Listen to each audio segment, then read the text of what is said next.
Jimmy, how you doing? I am great, Jeremy. How are you? Doing well. It's March, and so in March we oftentimes hear a lot about gambling, about a lot about odds, Oh, yeah. and we thought we'd take that theme and talk a little bit about that, and then put that in the context of things that are more money matters. Sure. Sounds So good. here we go.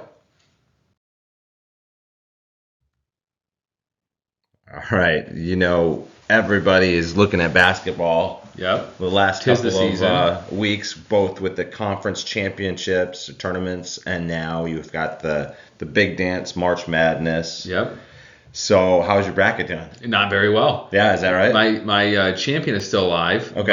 but the bracket as a whole, not so great. Yeah, Too many upsets for me. I was going with more of the favorites, and that has not played out very well for me this year.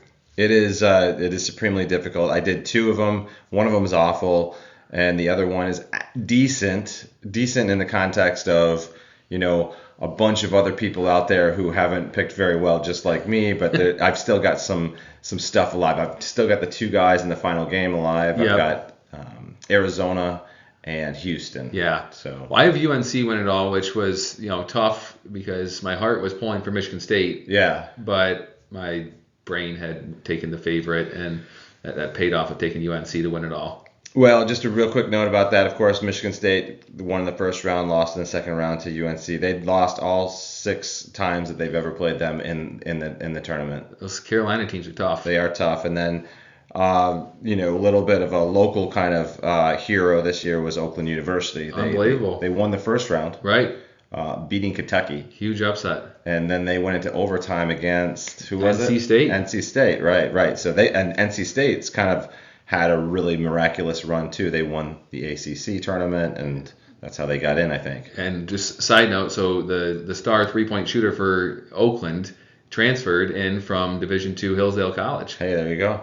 There you go. These guys, they make themselves into known quantities through these games. Pretty cool to see. It's everything that we love about college sports here in the basketball tournament. Another time we'll talk about football and how much we hate all the changes in football. Right, exactly. But here we are. So that's March Madness.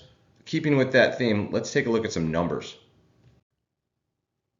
So is the perfect bracket possible? And the answer, of course, is yes, it's possible. Right. But it's likely to never, ever happen. Well, my picking has made it abundantly clear to me that it's very difficult to choose a perfect bracket. Yeah, it just wouldn't think that this is the feasible, but this is how this exponential kind of possibilities work. There's 63 games in a normal year, and here's some crazy numbers. There will be 9.2 quintillion. I think that's trillion or tillion. I don't know, man. They're too big. Who knows? I've never heard of the word before. But what is that? That's 1 billion billions. That's Each one of crazy. those. So you're just talking about massive size numbers and possibilities. Yeah. Or probabilities are super small. Well, I can tell you, speaking from personal, my son is 5 years old. He's really into math, and the calculator on my phone, it's one of his things he enjoys doing. I had to Google what is the next term after trillion. So obviously we go billions, then trillions, and the next one was quadrillion. I didn't even know what it was. So a quintillion, it's big, but I had to Google to tell him what the next level up after trillion was, and it's quadrillion. It is wild. And actually, speaking of sons, my son told me this story too, something about all the sands on the face of the earth and how they're. So it's true. It turns out to be true. University of Hawaii did a research study on this. They estimate there's 7.5 quintillion grains of sand on Earth. Okay. Okay. Yeah. They say so. Right, They're right. from Hawaii, right? Yeah. They know beaches. They know better than I would. So if we were to pick one of those at random, one of those grains of sand, and then give you a chance to guess which one of the 7.5 quintillion grains of sand on the entire planet we had chosen, your odds of getting it correct would be 23% better than picking a perfect bracket, by chance. Well, that puts it into context. It's right. nuts. It's incredibly difficult to do so. So that's what we're looking at. The odds are really, really low of that ever happening. Let's take a look at some other things that are more money matters related.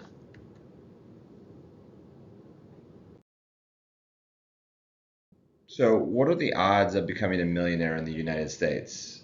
Now, we know that the millionaire concept is thrown around. It's been around for a very long time. Yep. It's been sort of this gold standard of who is rich or wealthy for a very long time. The reality is that being a millionaire is not as an exclusive of a club as it perhaps once was. Right. Nor does $1 million equate to as much buying power or purchasing power as it once did. Right. And becoming a millionaire, the way you make or become worth $1 million is, can be very different from one person to another. Right. As far as the liquidity around the assets that make up that $1 million of net worth for an individual can be very different from one to another. But the odds substantially better of becoming a millionaire than picking a perfect bracket. Indeed, they are. I mean, they're not stupendous, but they are, according to the Motley Fool, they did some analysis on this. About 7.29% of Americans fall into this category. So it's somewhere in the ballpark of 25 million households. People are millionaires. Yep. Okay. And to your point, there's a multitude of different ways that people get there. Some people get there through never making a lot of money through saving a lot. Some people get there by winning the lottery. Right. Some people get there by making a lot of money, and then perhaps they don't become millionaires for very long. They're in and out of that space. Right. There's a lot of different ways, right? But the odds are certainly better than bracket odds in No March question. Madness. So then, what are the return odds in the market? And I always find this to be really interesting because incredibly better than most things in life. Right. These numbers here are a little bit slightly outdated. But they're really strong directional numbers. They're from 1926 through 2019. Right. And so you've got your different asset classes here. Tell me what you're seeing. So we've heard for a long time that there's like a small cap premium, that there's more risk in these smaller cap companies as compared to large cap stocks. The large cap stocks are more developed, more mature companies. So maybe not as much growth should be expected from them as the sort of maybe younger, greener, more of a high flying stock. So you see a slight outperformance in the small cap stocks over time. It's interesting because I think most of that outperformance has dates back quite a ways, because we've seen the large cap stocks over the last 2 decades really outperform the small cap stocks.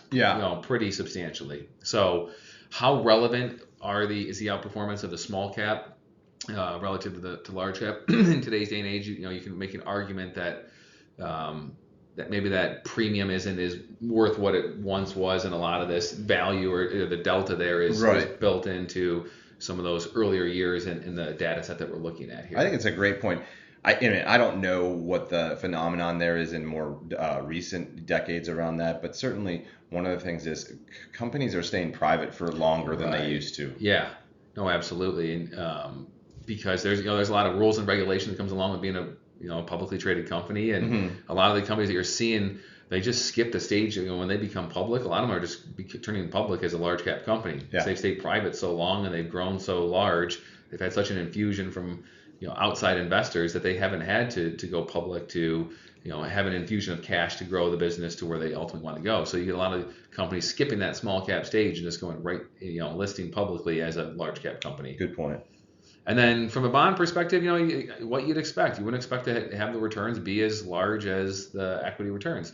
This is your equity risk premium. This is getting paid for being able to stomach more of the volatility. There's going to be more ups and downs in the stocks versus the government bonds and the treasury bills.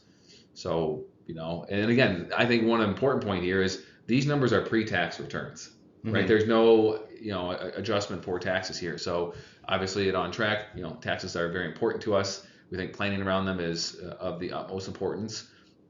So just understand that these are pre-tax returns, and it's not always what you make, it's what you keep. And so having a smart plan to account for the gains and how you've evolved and developed your wealth, critically important to keep as much of that as you can. Well said, because at the end of the day, and there's been a lot of studies done on this, the randomization of stock picking and so forth. The old I think it was a 1970s thing where you could have a monkey throw darts at a board and pick stocks, and they could do better than most money managers. Right. Sure. Okay. The long term and the take home are the other elements of that. So in the short term, maybe anybody can pick a better stock or have a better run than somebody else. But over the long term, looking at these asset types is important. Absolutely. Extremely important. But to your point, let's play chess when everybody else is playing checkers and really concentrate on how much we're taking home, putting into our own bank account, or keeping ourselves. Yeah. Well, taxes is the overlay there. That's exactly right. So, well, great. Listen, good luck with your brackets. Yeah, hopefully you'll do better than I have. Well, I've still got a fighter's chance of coming out on top in my little group, but I don't know. It's a pretty long shot. So we'll see. We'll see. But keep on watching, and everybody, if you have any questions, please feel to reach out to us at On Track Wealth Management, ontrackplans.com. That'll do it for this week. Awesome. Thank you, Jeremy.